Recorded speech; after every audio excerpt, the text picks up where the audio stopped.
Hello students, I welcome all of you in this lecture. In this lecture, we are going to discuss prime spectrum offering and Zariski topology. So let me first of all start with prime spectrum offering. Prime spectrum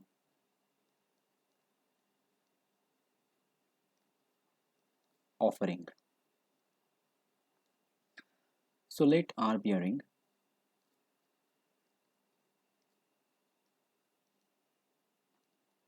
Okay, this prime spectrum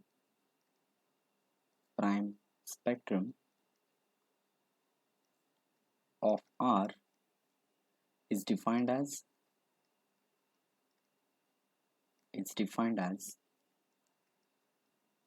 the set of all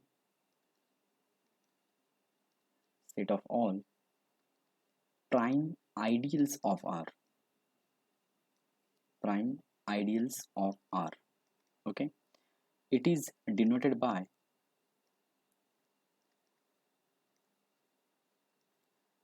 spec of R. So that is the notation to denote prime spectrum offering. Okay, no problem. Now let's go for some interesting remarks. Okay, and these remarks will result into a topology which is known as the Zariski topology. So let me just start with that.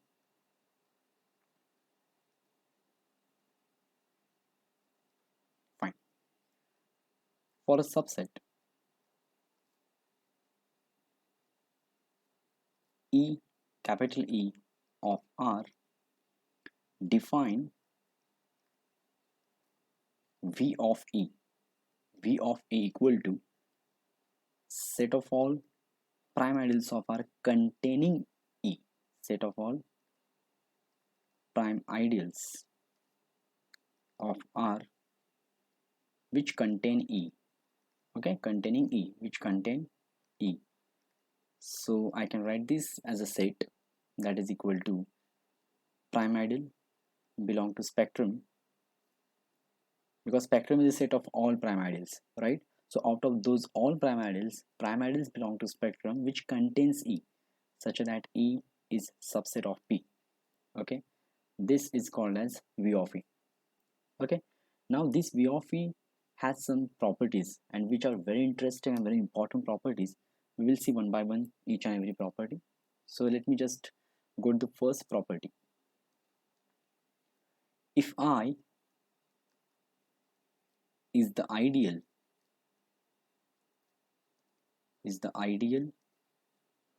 generated by E, okay, then V of E is equal to V of I is equal to V of radical of I. Okay, now let's jump to the proof of this. So what is given to us? I is ideal generated by E.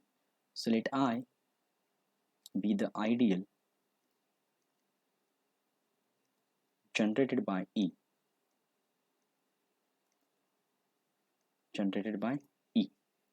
Okay, then definitely I is the ideal generated by E, so it is the smallest ideal which contains E, right? Then I is the smallest ideal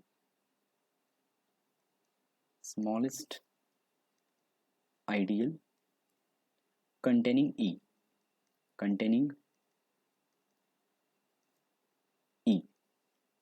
Okay, so what can you write? We can write thus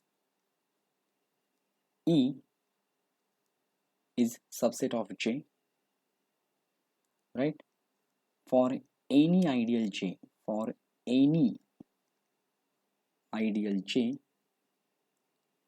okay,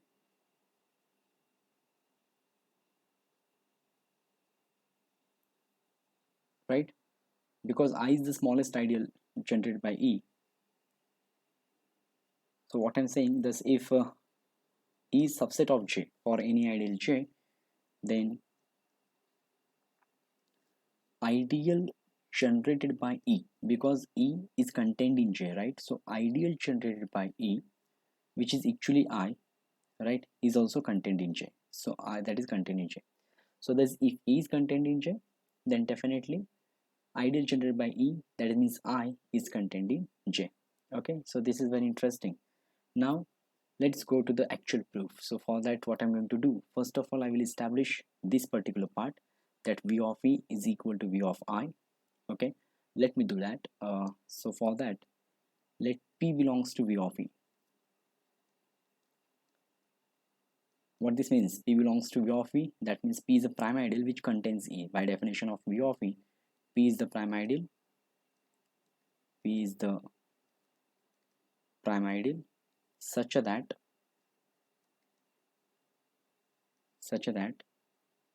E is subset of P, right?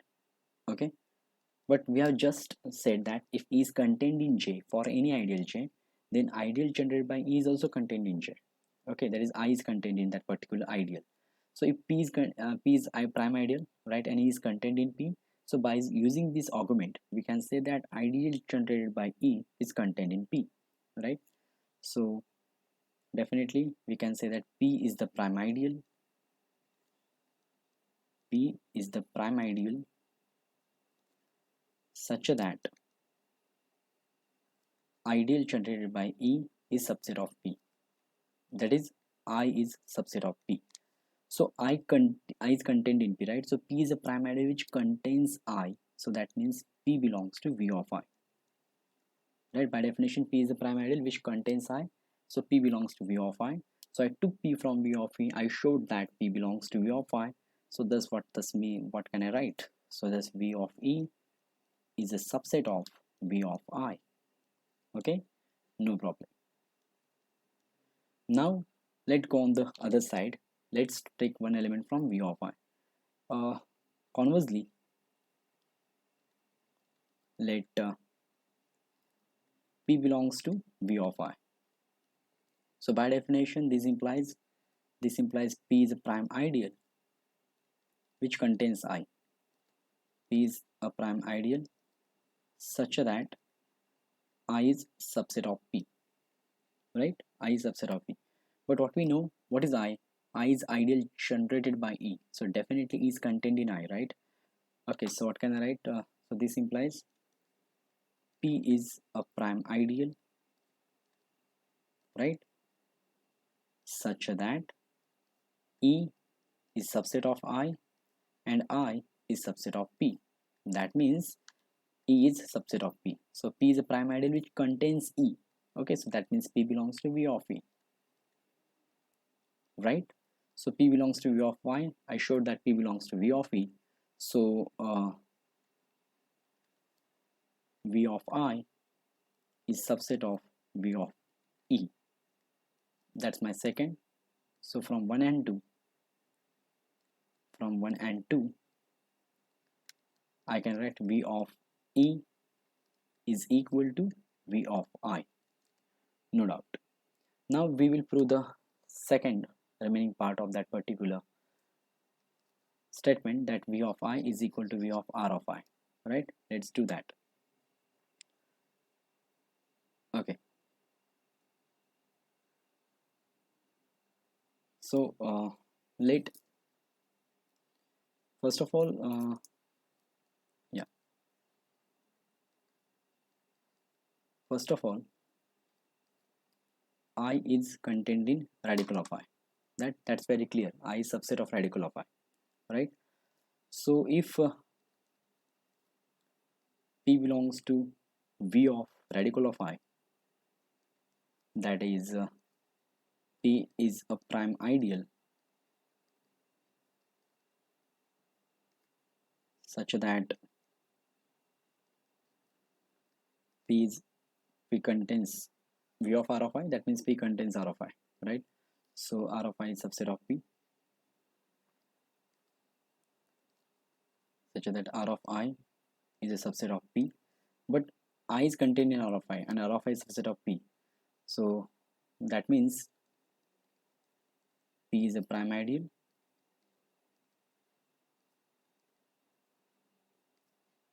such that I is a subset of P, because I is subset of R of I, and R of I is subset of P, so I is subset of P. Okay, so P contains I. So this implies what?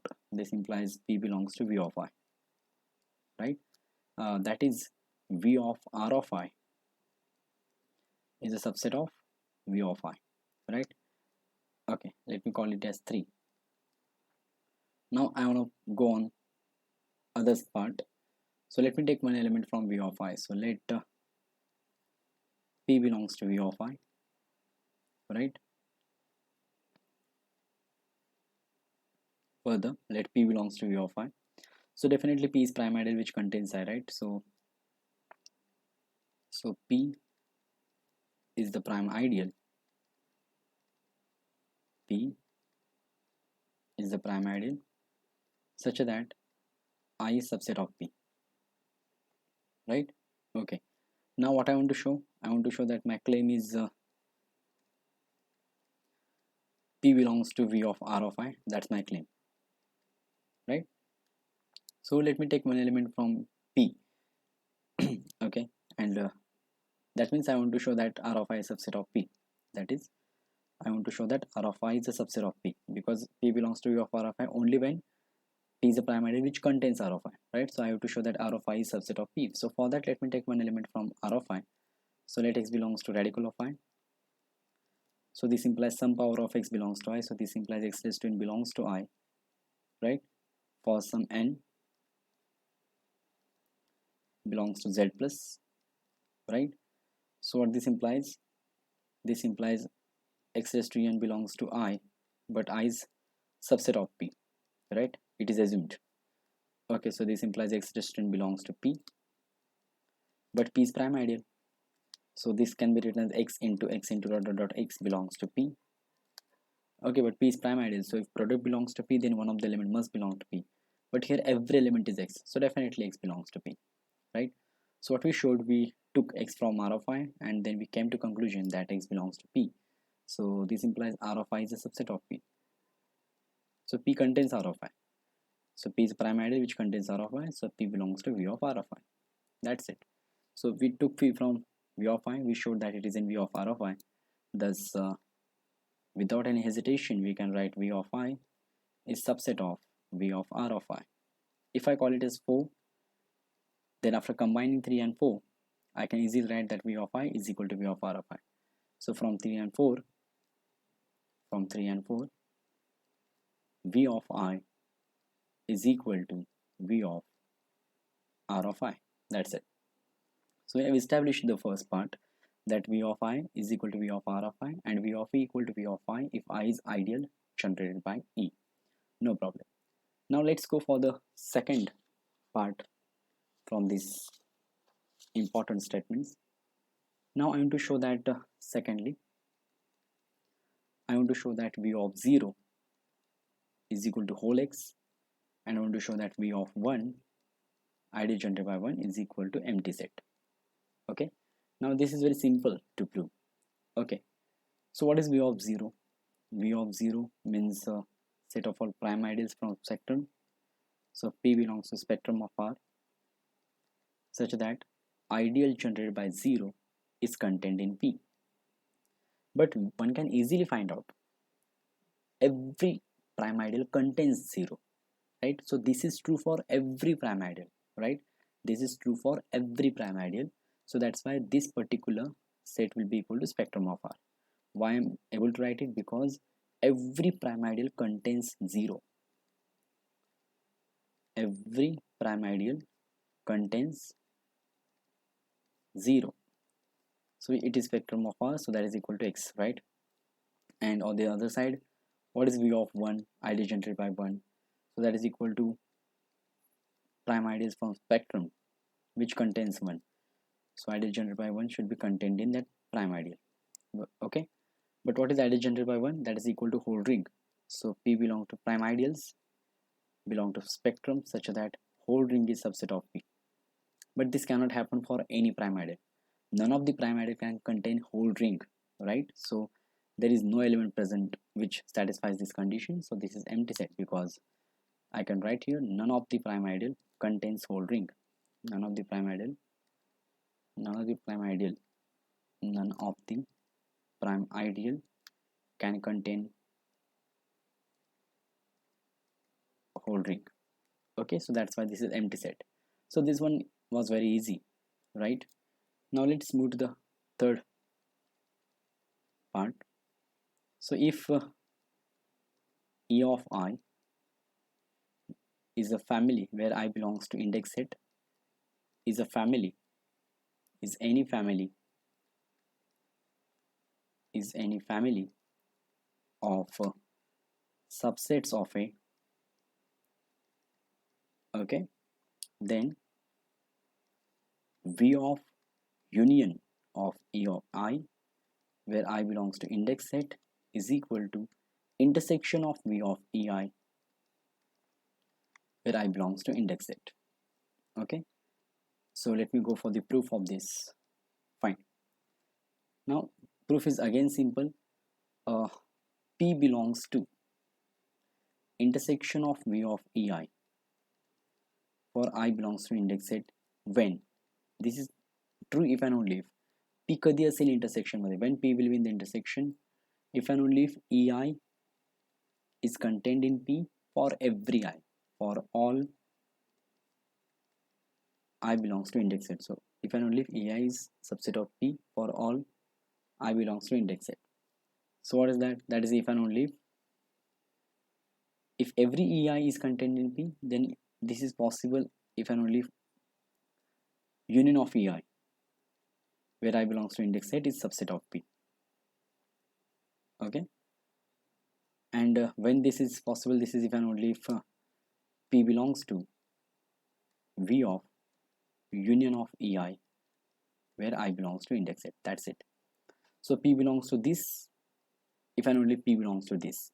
So that means this must be equal, right? So this implies V of union of EI where I belongs to index set is equal to intersection of V of EI where I belongs to index set. That's it. Okay, now let's jump to the next fourth part. Okay, fourth and final part of this particular remark. So let me just write that part. Now I need to prove that V of I intersection J is equal to V of I into J, that is equal to V of I union V of J, right? V of I union V of J, no problem. Let's see it. V of I union V of J. Fine. So let me jump to the proof now. Okay.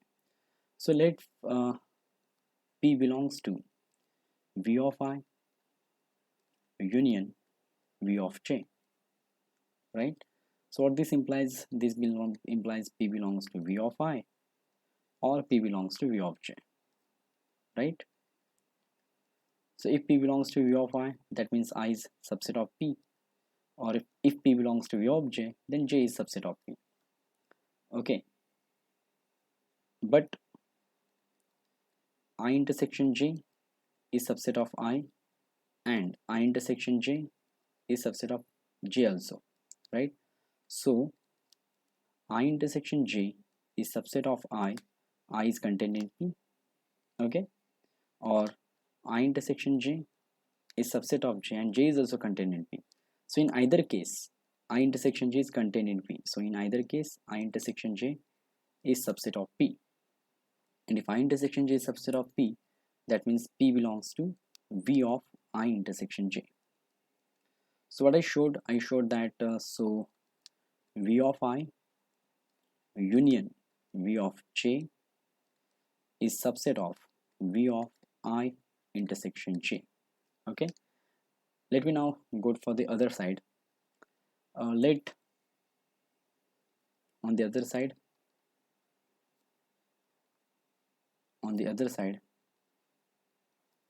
let P belongs to V of I intersection J, right? So what this implies I intersection J, okay, is a subset of P, is it? So I intersection J is subset of P, but I and J are ideals, right? So I into J, okay, is subset of I intersection J, and I intersection J is subset of P. Okay, why this is so? Because Ij is contained in I intersection J. That's the point, right? So what happens? Product of these two, Ij is contained in P. Okay, so when this is possible, because I and J both are ideals, and P is a prime ideal, right?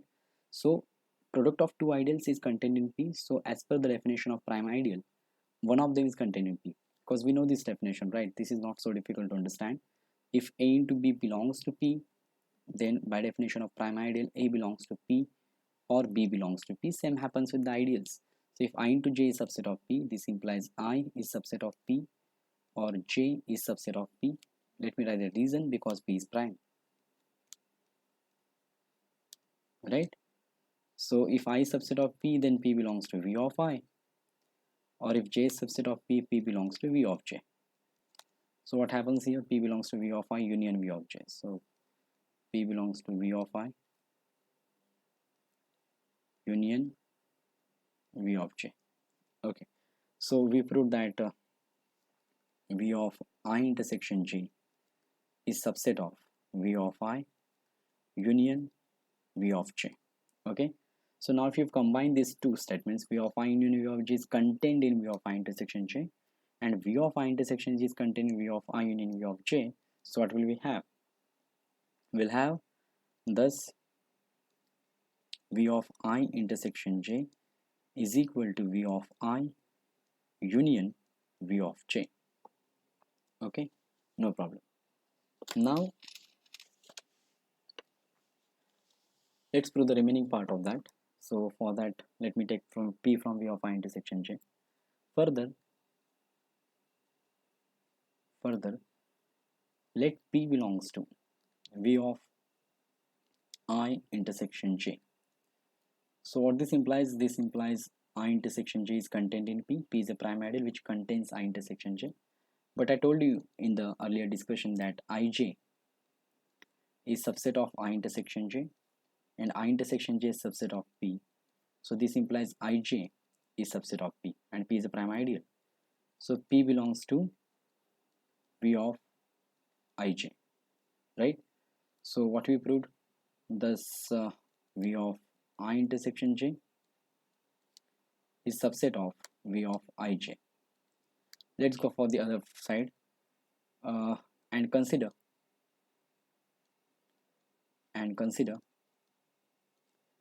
P belongs to V of Ij. So what this implies? This implies Ij is subset of P, right? Ij subset of P, so that is I subset of P or J subset of P. That's true now, because P is prime ideal. We have discussed this point. So in either case, I intersection J is subset of P. Why? Because I intersection J is contained in I, and I intersection J is contained in J also. So in either case, it will contain in P. So that means P belongs to V of I intersection J. So we took free from V of Ij, proved it in V of I intersection J. So V of Ij is subset of V of I intersection J. So again, if I will combine these two parts, I will have this V of Ij is equal to V of I intersection J. Okay, so now let me write down all these properties together, okay, so that we can have some conclusion from it. So we proved first property was very basic, and we used that property, the proof of other property. So I will not write that, but I will easily write here first importantly. So let me collect now. First, V of I degenerate by 0 equal to x, and V of 1 equal to empty set. Second, V of union of EI, where I belongs to index set, is equal to intersection of V of EI, where I belongs to index set. And third, V of I intersection J is equal to V of I union v of j. Okay, that is equal to v of ij. So these are the three properties that we have proved, right? Okay, no problem.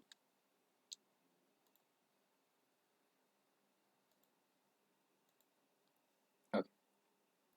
Further, we can make a point that what is the topology of closed subsets, right? So it's very simple definition that we have seen already. So let me just write down the definition so that we can have that definition for our reference.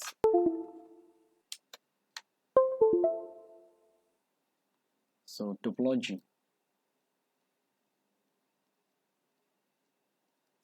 defined by closed subsets, right? First property, that empty set and whole set X should be closed, right? Second is that finite union should be closed. Finite union of closed sets is closed. And last property, that arbitrary intersection of closed sets is closed. Arbitrary intersection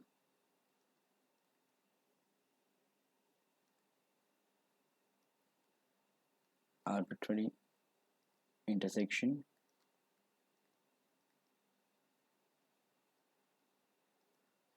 of closed sets is closed. Fine. Now we are going to combine these two things and we are going to define a Zariski topology, right? Zariski topology. Let X equal to spectrum of ring, right?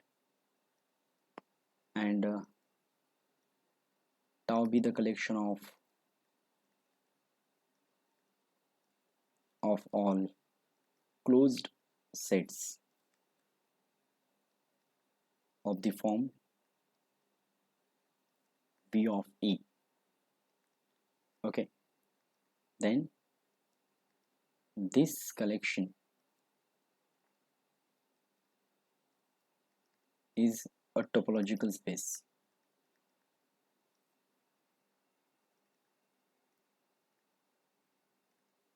Okay, why? Because first thing, now let's go one by one. You can see here that what is X, what is the spectrum of R? That is V of 0. So this is in this form. The set we are going to collect, we are going to take the collection of closed sets of the form V of E. That set should be said to be closed if it is V of something, right? Okay, so you can easily find out X is V of 0, right? So X is closed. Okay, so what can I write here? X is equal to V of 0. Okay, so X is closed in spectrum of R. Then we can say empty set is equal to V of 1, ID generated by 1. So this implies empty set is also closed. So both of them are closed. So first property has been established. Phi and X are closed. Okay. Now, secondly, you can find that what is intersection of closed sets of this form.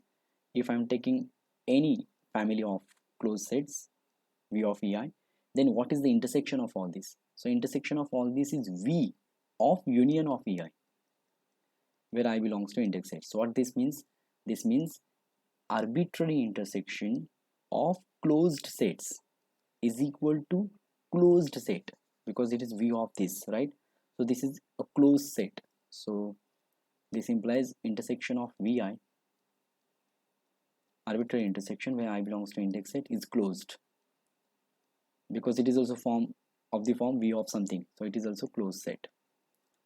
Then thirdly, now what is finite union? So we seen that V of I union V of J, this is finite union, right?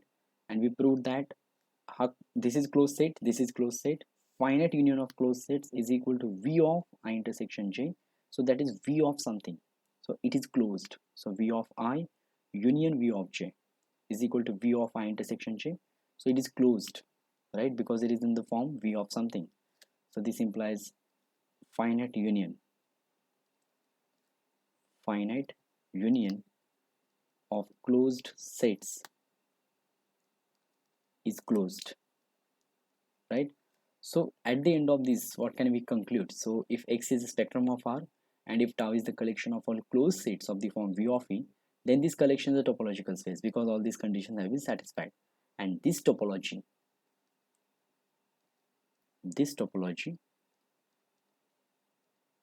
is called as Zariski topology. This topology is called as Zariski topology, right? So this is all about prime spectrum and Zariski topology. Okay, so we will have a quick recap of what we have seen in this lecture. So in this lecture we started with the prime spectrum of a ring, right? That is a collection of all prime ideals. Then we defined a remark that what is V of E. How can we define V of E? That is set of all prime ideals which contains E.